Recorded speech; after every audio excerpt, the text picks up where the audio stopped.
Durante ese auto, cuando la fe sublime y la constancia inquebrantable de los protestantes quedaron realzadas en el comportamiento de Antonio Errezuelo, jurisconsulto sapientísimo, y doña Leonor de Cisneros, su mujer, dama de 24 años, discreta y virtuosa a maravilla y de una hermosura tal que parecía fingida por el deseo.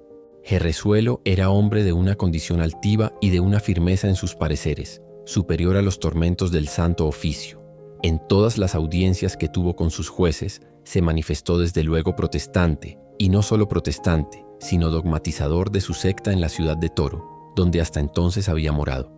Exigiéronle los jueces de la Inquisición que declarase uno a uno los nombres de aquellas personas llevadas por él a las nuevas doctrinas, pero ni las promesas, ni los ruegos, ni las amenazas bastaron a alterar el propósito de Errezuelo en no descubrir a sus amigos y parciales.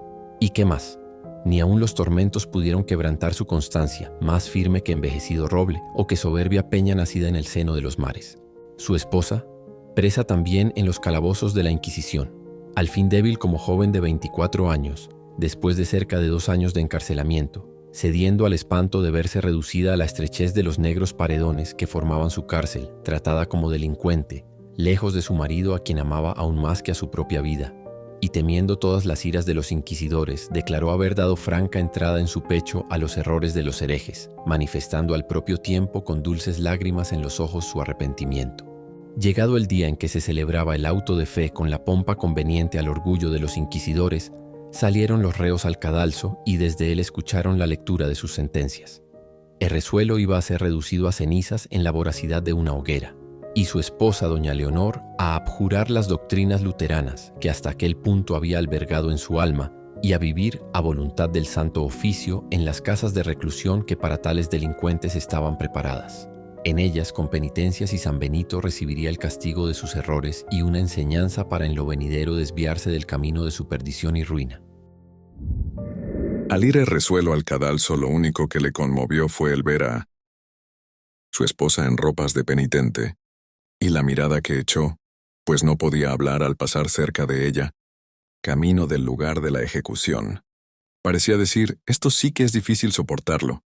Escuchó sin inmutarse a los frailes que le hostigaban con sus importunas exhortaciones para que se retractase, mientras le conducían a la hoguera. El bachiller Errezuelo, dice Gonzalo, de Illescas en su historia pontifical, se dejó quemar vivo con valor sin igual. Estaba yo tan cerca de él, que podía verlo por completo y observar todos sus movimientos y expresiones.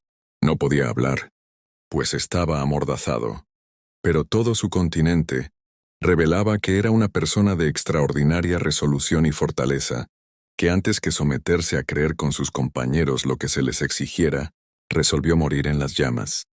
Por mucho que lo observara, no pude notar ni el más mínimo síntoma de temor o de dolor.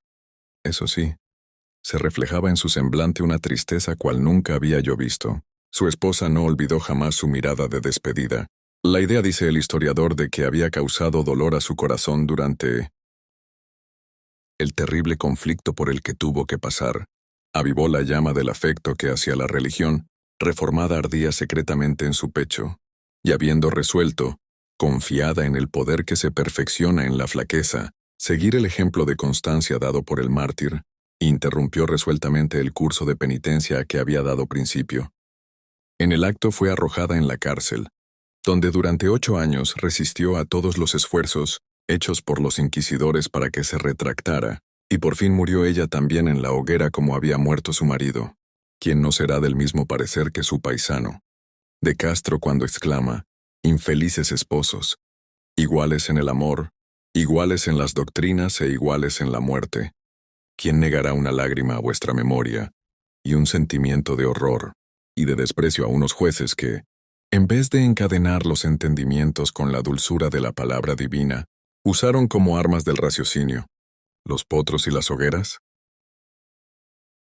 Tal fue la suerte que corrieron muchos que en España se habían identificado íntimamente con la Reforma protestante en el siglo XVI. Pero de esto no debemos sacar la conclusión de que los mártires españoles sacrificaran sus vidas y derramaran su sangre en vano. Ofrecieron a Dios sacrificios de grato olor. Dejaron en favor de la verdad un testimonio que no se perdió del todo. A través de los siglos, este testimonio hizo resaltar la constancia de los que prefirieron obedecer a Dios antes que a los hombres, y subsiste hoy día para inspirar aliento a quienes decidan mantenerse firmes en la hora de prueba en defensa de las verdades de la palabra de Dios y para que con su constancia y fe inquebrantable sean testimonios vivos del poder transformador de la gracia redentora.